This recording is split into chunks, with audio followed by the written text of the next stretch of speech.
মুহূর্তের মধ্যে কত কিছু চেঞ্জ হয়ে যায় তা আমরা কখনোই জানতে পারি না আর কখনো টেরও পাই না। কখন কি হবে সেটা তো কোনোদিনই বলা যায় না। হঠাৎ করে কেন এরকম কথা বলছি সবাই হয়তো ভাবতে পারে। তো এই ভরা রান্নাঘরটায় হঠাৎ করে যেরকম করে খালি করতে হবে তা কোনোদিনই ভাবিনি, আর এত তাড়াতাড়ি খালি করে দিতে হবে এটাও কোনোদিন ভাবিনি। এই জিনিসগুলো খালি করে কোথায় নিয়ে যাব আর কেনই বা খালি করছি সমস্ত কিছুই এই ভিডিও না দেখলে তোমরা বুঝতেই পারবে না। তো অবশ্যই প্রথম থেকে শেষ পর্যন্ত ভিডিওটা দেখতে থাকো, তাহলেই বুঝতে পারবে। এক এক করে সবই বলবো। আসসালামু আলাইকুম, কেমন আছো তোমরা সবাই? কাছে দূরে যে যেখান থেকে আমার ভিডিওটি দেখছো, আশা করছি তোমরা সবাই ভালো আছো। আলহামদুলিল্লাহ আমরাও অনেক ভালো আছি। তো আজ সকাল সকালই এই রান্নাঘরটাকে খালি করে দিতে হচ্ছে আমাদের। তো একার পক্ষে তো সম্ভব নয়। এই ছোট্ট রান্নাঘরটাই মনে হয় খুবই ছোট, কিন্তু জিনিসগুলো বার করতে গিয়ে দেখলাম এই ছোট রান্নাঘরের মধ্যে এত জিনিসপত্র ধরেছে যে বের করতে করতে প্রায় অনেকটা সময় এখানেই চলে গেল। একটা দুটো তো আর সংসারে জিনিস থাকে না, অনেকগুলোই জিনিস নিয়ে চলে যাওয়া হয়েছে। তারপরেও দেখো এতটাই জিনিস আছে এখনো বাকি। প্রায় 2 থেকে 3 ঘন্টা লাগলো এই রান্নাঘরটাই খালি করতে। মনে হচ্ছে কত ছোট রান্নাঘর, কিন্তু এই ছোট রান্নাঘরটায় এত জিনিসপত্র ছিল, আজ যদি না বার করতাম তাহলে বুঝতেই পারতাম না। আর এই ভিডিওটা হচ্ছে মিরাজের রোজার দিনে।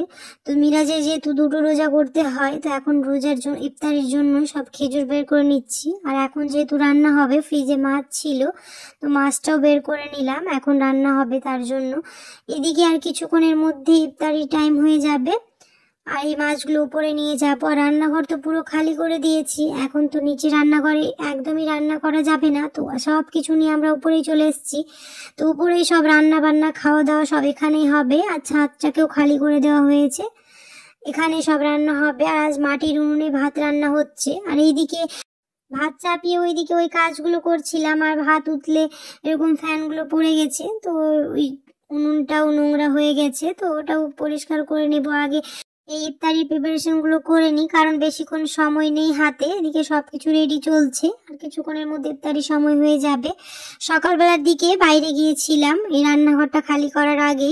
সকালবেলা গিয়েছিলাম ওই জিনিসগুলো অর্ডার করতে রান্নাঘরের জন্য। তো রান্নাঘরটা কেন খালি করলাম, কারণ আমাদের রান্নাঘরটা তো নন মডিউলার ছিল, এবং অনেকদিন ধরে ইচ্ছে ছিল যে মডিউলার করার। তো এটার জন্য একটুখানি সময় লেগে গেল, যেহেতু এটা অনেক বড় অ্যামাউন্টের যেহেতু হবে, তো একটুখানি ভেবেচিন্তে করতে হবে। তো এখানে সেইগুলো জিনিসগুলো অর্ডার দিতে এসেছিলাম। অর্ডার দিয়ে এসে অনেকটা সময় হয়ে গেছিলো, তারপরে ইফতারি প্রিপারেশন করেছিলাম। আর আজ হয়ে গেছে নেক্সট ডে, কারণ একটু একটু করে ভিডিও করা হচ্ছে। এখন তো বাড়ি পুরো অগুছালো, সময়ের মধ্যে সব কিছু হয়ে ওঠে না। আর যেহেতু এখন প্রচুর ধুলো, ওই প্লাইয়ের কাজগুলো হচ্ছে, তো নিচেই হচ্ছে কিন্তু সব ধুলো উপরে আসছে, তাই সোফাগুলো এরকম ঢেকে দিয়েছি যাতে বেশি আর নোংরা না হয়। আর কাজ হয়ে গেলে তো সব কিছু আবার পরিষ্কার করে নিতে হবে। আর এইদিকে কাজ শুরু হয়ে গেছে, একটু একটু করে কাটা হচ্ছে। এখন জানি না কতদিনে শেষ হবে, ডেফিনেটলি তোমাদের সাথে শেয়ার করব। তো এটার জন্যই আমরা রান্নাঘরটা খালি করে নিয়েছি, একদম উপরে চলে এসেছি।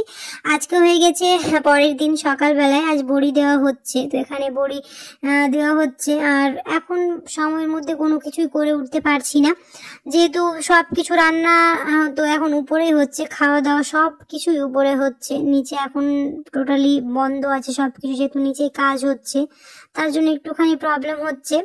কিচেনটা মডিউলার করার জন্য অনেকদিন ধরে ভাবা হচ্ছিল, কিন্তু হয়ে উঠছিল না, যেহেতু একটা বড় অ্যামাউন্টের ব্যাপার থাকে। তো অনেক কিছু ভাবার পরে তারপর ডিসিশন নেওয়া হয়েছে। তো এবার ফাইনালি হয়ে যাবে, তোমরা তো সেটা দেখতেই পাবে, তোমাদের সাথে অবশ্যই শেয়ার করব। ওইদিকে বড়ি দেওয়া হচ্ছে, আর এইদিকে কাল কাপড়গুলো কেচেছিলাম, ওইগুলো গুছানো হয়নি, তো ভাবলাম ঝটপট করে গুছিয়ে নিই। সব বিছানাগুলো গুছাতে হবে। আর বাড়িতে এত ধুলো কি বলবো, এখন চারদিক পুরো এলোমেলো হয়ে আছে, তেমনভাবে আর কিছু গুছাই না, শুধু যেইটুকু যেই জায়গার জিনিস সেই জায়গায় রেখে দিচ্ছি, তাও একটু ফ্রেশ মনে হবে। আর কতদিনে কাজ শেষ হবে নিজেও বুঝতে পারি না, কি হবে কখন শেষ হবে। এমনি দিন তো কাজ থাকে, আর তার উপরে এখন মিস্ত্রি চলছে, আরো মনে হচ্ছে বাড়ির কাজগুলো দ্বিগুণ হয়ে যাচ্ছে। ওদের খাওয়া দাওয়া থেকে শুরু করে সবকিছু একটু সময়ের মধ্যেই করার চেষ্টা করছি। আর এখন তো ছোট দিনের বেলা, একটু তাও দিনটা বড় হতে লেগেছে, কিন্তু তারপরেও মনে হচ্ছে সময় পেরিয়ে যাচ্ছে কখন কাজ করতে করতে। কয়েকদিন তো বেশ এরকমই হবে, ভিডিও এরকম আসতে একটুখানি লেট হবে।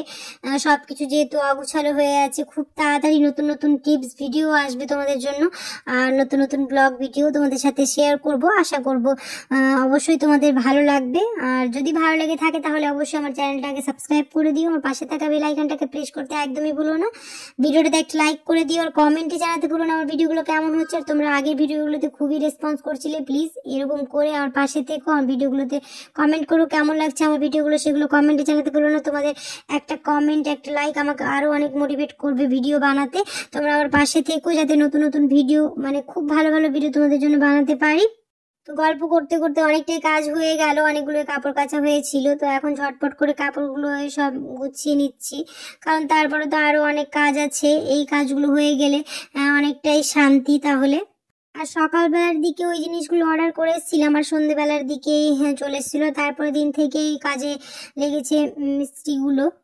আর ওই রান্নাঘরটা খালি করতে করতে অনেকটাই সময় লেগে গেছিলো। মনে হচ্ছে ছোট একটা রান্নাঘর, কিন্তু এতগুলো জিনিস থাকে সংসারে, তো টুকিটাকি একটা দুটো আর জিনিস থাকে না, অনেকগুলো জিনিস থাকে। তো ওইগুলো খালি করতে, এতগুলো জিনিস কোথায় রাখবো, এগুলো ভাবতে ভাবতে অনেকটা সময় পার হয়ে গেছিলো।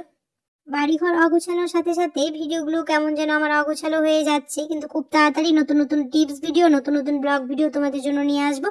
আশা করবো তোমাদের ভালো লাগবে।